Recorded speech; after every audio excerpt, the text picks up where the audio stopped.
Entrepreneurship का, startups का बहुत बढ़िया भविष्य है। पड़ेगा मिलिट्री माइंड भी होनी चाहिए, इकोनॉमिक माइंड भी होनी चाहिए और सॉफ्ट पावर माइंड भी होनी चाहिए। इंडिया के नेक्स्ट 20 years ब्राइट। कनेक्टिविटी कि अगर वो सिटी के साथ जुड़ना चाहते हैं तो उनको ये नहीं होना चाहिए कि कैसे हम अपना माल बेचें।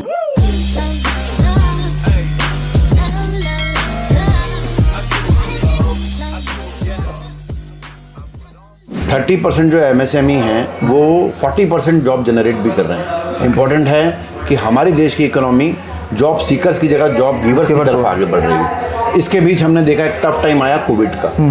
कोविड पैंडमिक ने हमें बहुत कुछ सिखाया और उस टाइम हम लोग वर्ल्ड लीडर्स के तौर पे, आप देखा जाए, हमने इंडिया ने खुद भी जो एक वैक्सीनेशन देशवासियों के लिए दी और बहुत सारे देशों में सप्लाई भी करी।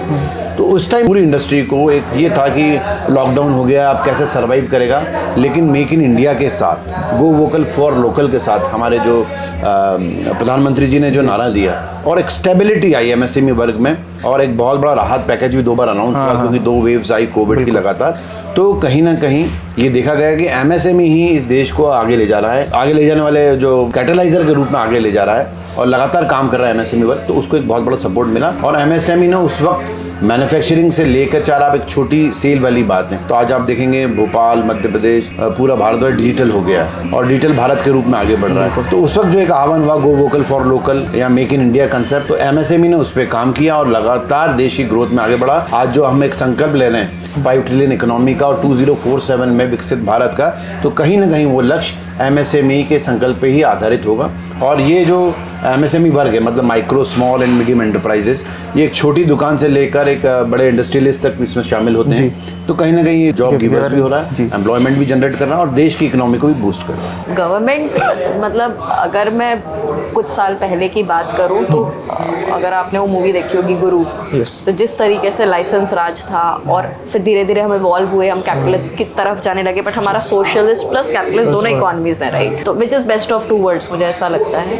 हम धीरे धीरे उस चीज़ से तो निकल गए। फिर हमने ईज ऑफ डूइंग बिजनेस में 2014 में I think we were at 142nd rank, now we are 63rd rank in 2019, जो एक बहुत अच्छा जंप था 5 साल में। तो yes, government is doing things, taking measures to ease of doing business हो जाए। और इसको और अच्छा करने के लिए हमको रेगुलेशंस, जो कंप्लायंसेस हैं, थोड़े से ईजी करने पड़ेंगे। हमें इंफ्रास्ट्रक्चर ऑफ दिस डिजिटाइजेशन बहुत ज़रूरी है कि अगर कोई बिजनेस करने का सोचे तो उसके दिमाग में ये ना आए सबसे पहले अरे कैसे होगा, क्या होगा, where should I go. It has to be so simple, so easy. जैसे बहुत सारी कंट्रीज़ में जो हमसे ज़्यादा ऊपर है ईज ऑफ डूइंग बिजनेस के इंडेक्स में, वहाँ पे एक दिन में खुल जाती है कंपनीज।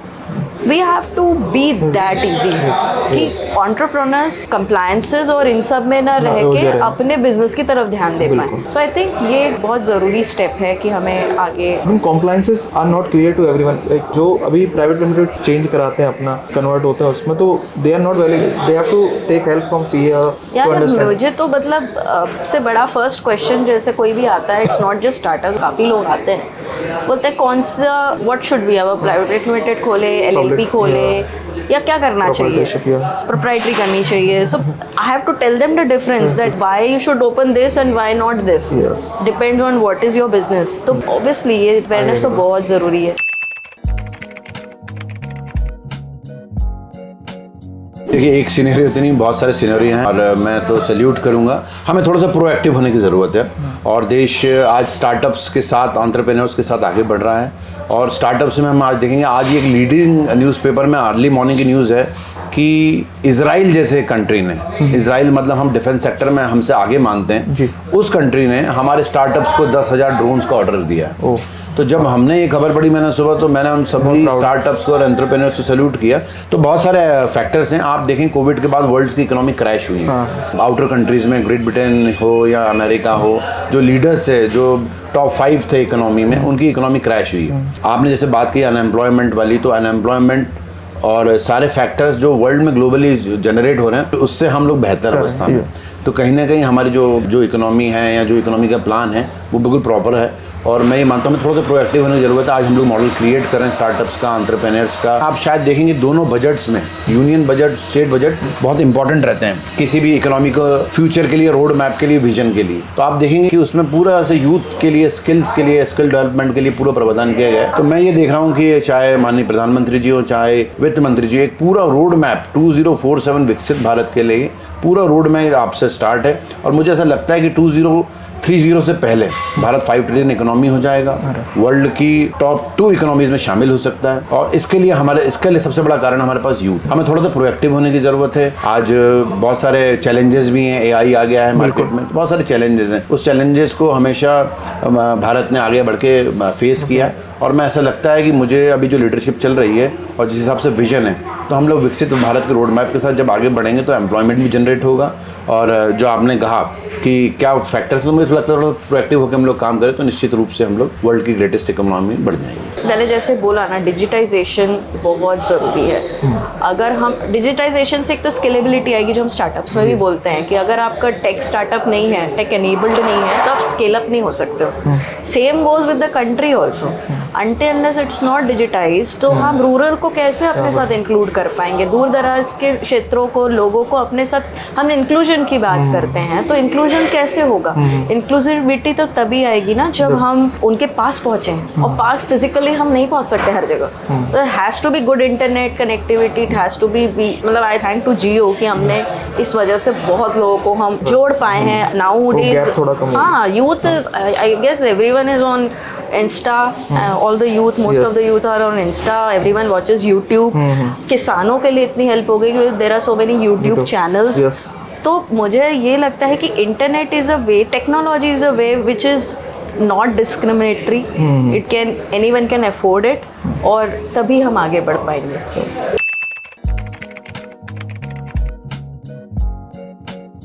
हमारा रूरल जो पूरा सेटअप है वो एग्रीकल्चर बेस्ड है और अर्बन जो है डिजिटलाइज बेस्ड है। बिल्कुल। तो दोनों के आज जैसे हम देखेंगे एक छोटी सी जगह पे भी, मैंने शुरू में भी बात कही कि UPI है या डिजिटल ट्रांजेक्शन की सुविधा है, तो दोनों को टाई अप के लिए उनको टेक्नोलॉजी की ज़रूरत है और हमें कई ट्रेडिशनल मोड्स करने की ज़रूरत है। जैसे मैंने आज कहा कि भोपाल की हम जैसे बात स्टार्ट करी, तो भोपाल में आज बिज़नेस की संभावनाएं कैसे, अगर भोपाल में टूरिज़्म की हम बात करते हैं तो बहुत सारी हेरिटेज साइट्स हैं। बिल्कुल। और भोपाल, बैरसिया, सीहोर, ऐसा जब हम लोग एक पूरा नेटवर्क लेंगे, एक सेज मतलब इकोनॉमिकल जोन बनाएंगे कम्प्लीटली, तो डेवलपमेंट प्रॉपर होगा।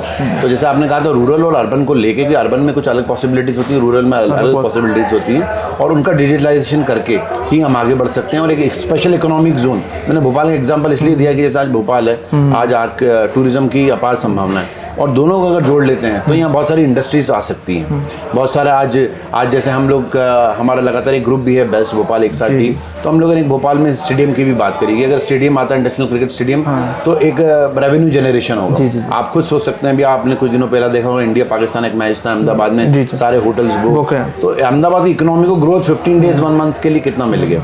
तो लगातार ऐसी चीज़ें हैं जो आज हम देखेंगे। हमारा एक स्पोर्ट्स कॉम्प्लेक्स डेवलप हो रहा है रूरल एरिया में, बरखेड़ा नाथू में। तो ऐसे बहुत सारी चीज़ें हैं जो अर्बन और रूरल मिलके काम करें, तो लगातार हम जो देश की इकोनॉमी को, इस गैप को फुलफिल करके आगे बढ़ सकते हैं। देखो, 2 लेवल्स पे हो सकता है। पहला तो है कि हम स्किल डेवलपमेंट फॉर रूरल के लिए करें जो वहाँ के इकोसिस्टम के हिसाब से हो।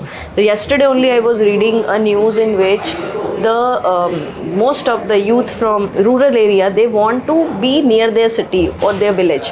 वो नहीं चाहते कि हम फैमिली से बहुत दूर है। स्पेशली आफ्टर कोरोना ऐसा एक ट्रेंड आ गया है कि be near to your family, be near to your dear ones. तो उनको अगर हमें करना है, इंक्लूड करना है, तो हमें उनके लिए उस तरह की जॉब अपॉर्चुनिटीज़ लानी पड़ेगी। तो मेरा सेकंड पार्ट आता है कि हमें विलेज लेवल एंटरप्रेन्योर्स को भी लाना पड़ेगा। I know lot of startup, they are doing so good work कि वो विलेज लेवल एंटरप्रेन्योर्स को इंक्लूड कर रहे हैं अपने एक्सपेंशन के लिए। तो दैट इज़ रियली गुड कि लोकल इकोनॉमी भी बढ़ती है, दे आर इंक्लूडेड, और दूर भी नहीं रहते हैं। इनफैक्ट कल वही सर्वे में ये भी था कि ladies are very much into administrative jobs, so they want to be teachers और इस तरह के जॉब्स जिसमें वो अपने वर्क बैलेंस को कर सकें। तो रूरल इकोनॉमी का फर्स्ट तो ये है कि VLE, village level entrepreneurs, jobs according to the place ecosystem, इसके लिए हमें उस तरह का स्किल डेवलपमेंट करना होगा। हमारे यहाँ बन ही रहा है जो ग्लोबल स्किल्स साइंस पार्क। फिर एक चीज़ और हमें करनी चाहिए, वो है वहाँ का इंफ्रास्ट्रक्चर। हमें गुड स्कूल्स वहाँ पे ऑब्वियसली आ ही रहे हैं और लाने हैं, एंड कनेक्टिविटी कि अगर वो सिटी के साथ जुड़ना चाहते हैं तो उनको ये नहीं होना चाहिए कि कैसे हम अपना माल बेचें। तो ये चीज़ बहुत ज़रूरी थी, कनेक्टिविटी होनी चाहिए, और ये सब होगा तो एक ओवरऑल डेवलपमेंट होगा, सिटीज़ के ऊपर प्रेशर कम होगा। हम जो बेतरबीज से हम देखते हैं हमारी सिटीज़ बढ़ी जा रही है, and there is no infrastructure to actually support that kind of population explosion, तो हम उस चीज़ को भी फिर मेंटेन कर सकते हैं। I mean I have been to US, तो यूएस में when I see the country sides they are so beautiful, तो ऐसा लगता है कि सिटी में कौन रहे, यहाँ रहना चाहिए। सो वैसा कंट्री साइड हो ना, तो मतलब it would be like no one would want to leave the villages, I guess. I completely agree.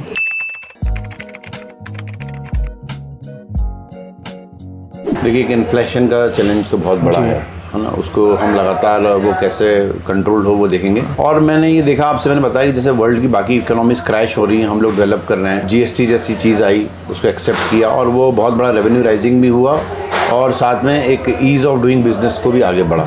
Challenges बहुत सारे लगातार आएंगे, पर मुझे ऐसा लगता है कि भारत जो है लिटरली जो है विश्व गुरु की ओर आगे बढ़ेगा, खुद भी जॉब जनरेट करेगा और भी लोगों को जॉब्स प्रोवाइड करेगा। हमें एक स्टार्टअप का बहुत बेहतर नेटवर्क की ज़रूरत है। अभी हमने जैसे आपसे बात करी बजट में, तो स्टार्टअप्स के लिए या एंटरप्रेन्योर्स के लिए, महिला उद्यमों के लिए आज मुद्रा जैसे लोन है, लेकिन हमने उसकी बात करी कि इंटरनेशनल मार्केट्स में वो लगातार लोन्स कम रेट पे रहते हैं, हमारे 11-12% के आसपास चला जाता है वो जो है कम रेट्स पे वो आए।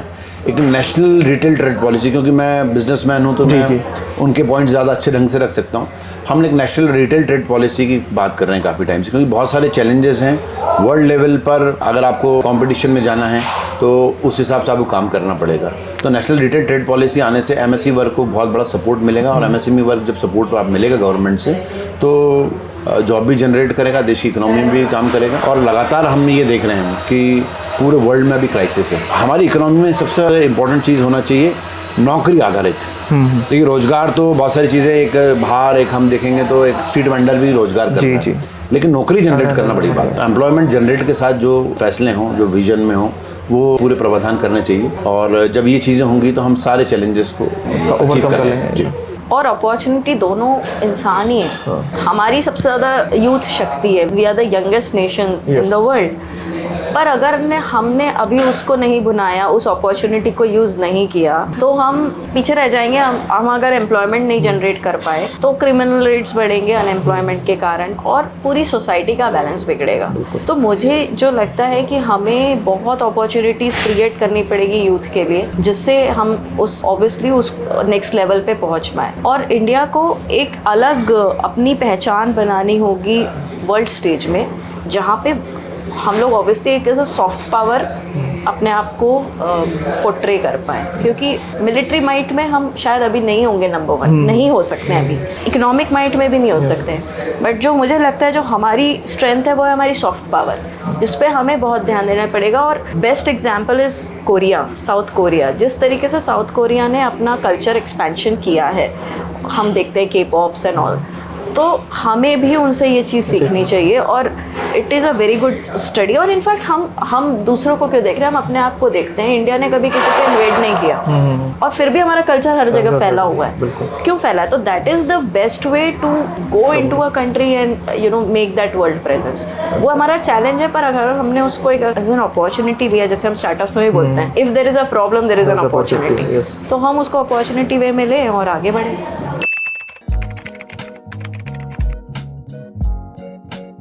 शुरू में कहा कि भारत विश्व गुरु बन रहा है, तो सर्वे भवन्तु सुखिनः सर्वे भवन्तु निरामय के संकल्प के साथ भारत आगे बढ़ रहा है। हम मध्य प्रदेश भोपाल में बैठे हैं, तो यहाँ की अपन बात करते हुए आगे बढ़ते हैं। डॉक्टर मोहन यादव जी ने मार्च में एक रीजनल इन्वेस्टर समिट किया।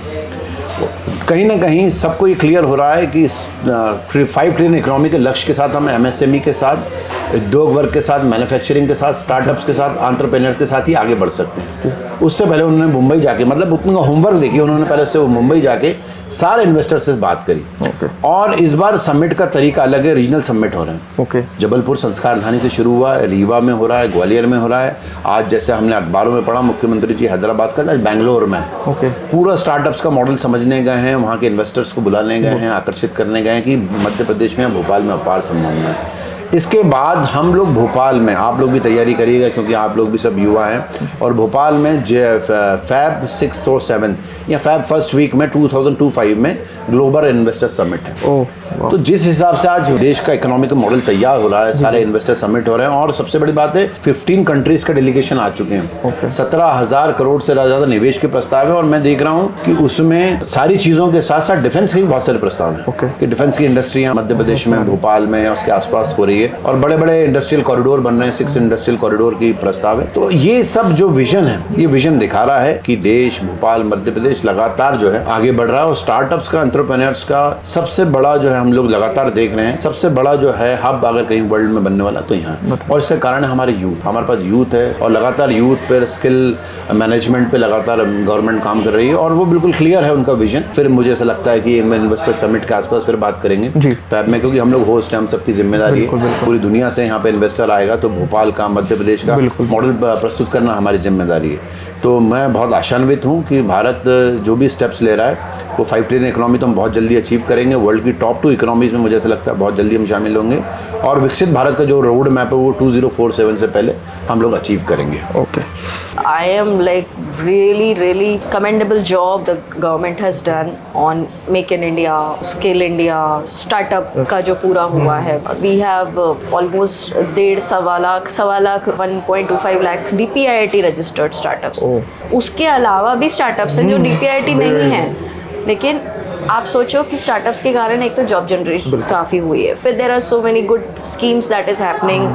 सीड फंड स्कीम जो गवर्नमेंट की है, उससे बहुत स्टार्टअप्स को फ़ायदा मिला है, that I have seen. Also MSMEs के लिए now government is coming with good schemes and all, क्योंकि MSME and startups are the 2 pillars of a country. क्योंकि बहुत बड़े जो रहते हैं वो कम ही बन पाते हैं, ऑब्वियसली बात है। So these are the pillars. और मुझे ये लगता है कि एंटरप्रेन्योरशिप का एक बहुत अच्छी चीज़ है कि being in this startup ecosystem, मेरे पास रोज के 2 या 3 स्टार्टअप्स आते हैं हर जगह से, स्पेशली MP से तो बहुत आते हैं, which is a good thing. At least people are thinking about entrepreneurship, जो बहुत अच्छी चीज़ है।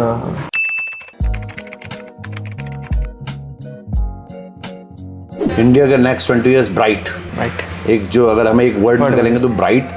और मैं इसलिए कहूँगा ब्राइट क्योंकि हम लोग देख रहे हैं ओलंपिक में हम लोग शाइन कर रहे हैं, स्पोर्ट्स की बात है। 2036 में हम लोग ओलंपिक होस्ट करने की बात कर रहे हैं। मतलब कहाँ हमने एक ज़माने में एशिया आयोजन किया था हमने, उसकी हम लोग होस्ट थे। तो आज हम लोग बहुत ब्राइट हैं सारी फील्ड्स में। आप देखिए, मतलब कोई ऐसी फील्ड नहीं हो, चाहे स्पेस हो, इसरो की बात हो, तो हम लोग मतलब हर चीज़ को कॉम्पीट कर रहे हैं। आज स्पेस टूरिज्म की हम लोग बात कर रहे हैं ऑल अराउंड द ग्लोब। और इसके बाद भारत G20 की भी प्रेसिडेंसी करी, इसके बाद हम लोग एनवायरमेंटल प्रोटेक्शन की बात कर रहे हैं, लो कार्बन इमिशन की बात कर रहे हैं। हिंदुस्तान के पीछे, भारत के पीछे आज बाकी कंट्रीज फॉलोअप करने की, यार इनका कैसा नेटवर्क है, इनका कैसा चेन है कि ग्रोथ के साथ साथ पूरे वर्ल्ड को कैसे हम लोग एनवायरनमेंट फ्रेंडली चीज़ें करें, वो भी हम लोग कर रहे हैं। तो लगातार ये मतलब हम लोग माइलस्टोन्स क्रिएट कर रहे हैं, और इकोनॉमी के साथ साथ हम लोग पर्यावरण की बात कर रहे हैं, क्लीन अर्थ की बात कर रहे हैं, ग्रीन अर्थ की बात कर रहे हैं। तो मुझे ऐसा लगता है 20 ईयर्स हम लोग जो है, जो आपने एक लाइन कही हमने शुरू में कि हम लोग जॉब सीकर्स की जगह जॉब गिवर्स होंगे, हो सकता है। मतलब मैं आशान्वित हूँ पूरे वर्ल्ड के लोग हमारे यहाँ काम करने आए हैं, और भारत की ग्रोथ में वो भी योगदान दें यहाँ आके।